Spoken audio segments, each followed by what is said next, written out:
Oh, hi everyone. I'm back in the kitchen after doing all of that fruit picking, and I'm going to be making some fruit syrups. Now, sugar is one of my trigger foods, so I avoid sugar wherever I can, but I like sweet stuff.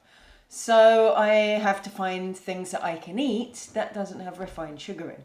So I use a lot of honey. Now I prefer using raw honey, and I'm going to be making fruit syrups with the raw honey. So what I'm doing right now is making raspberry syrup.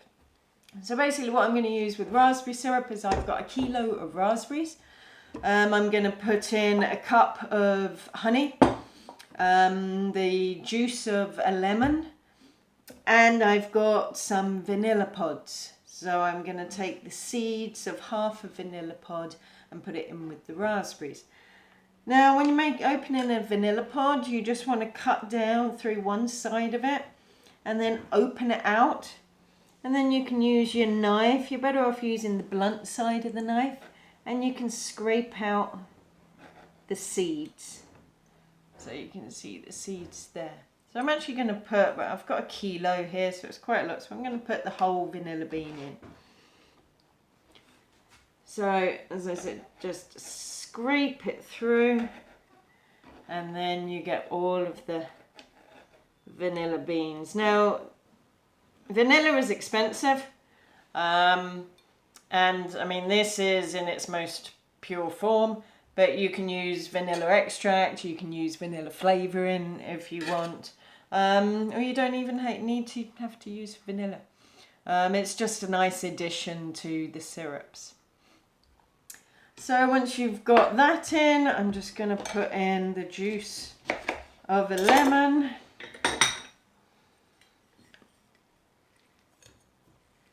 And this is really just a bit of acidity to balance out the sweetness.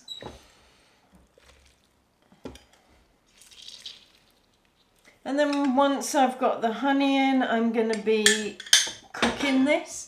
So I'll cook it until it's nice and broken down. So I want all of the fruit to nicely break down. And then once that's ready, I'll cool it a little, and I'm going to strain it. Because I don't want all of the seeds in. I want a nice smooth syrup. So I'll strain it through a sieve and then put it into jars, and then I can freeze it so I can enjoy it over the coming months. So I'll show you when this is done. Welcome back. So I've finished cooking my syrup. So you can see here it's cooked down. It smells wonderful. So the next stage is basically sieving out all of the seeds. So it's just a matter of putting some ladles of the syrup into, I find the nylon sieves the best, and then basically just stirring it around until you've got all of the pulp through, and you save all of the seeds. I don't need the seeds, I'll be disposing of those. Now this just takes time, but it's worth it once you get the syrup at the end.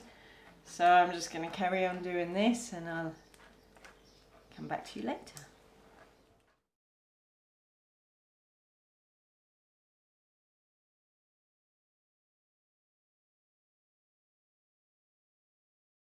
So now I have some beautiful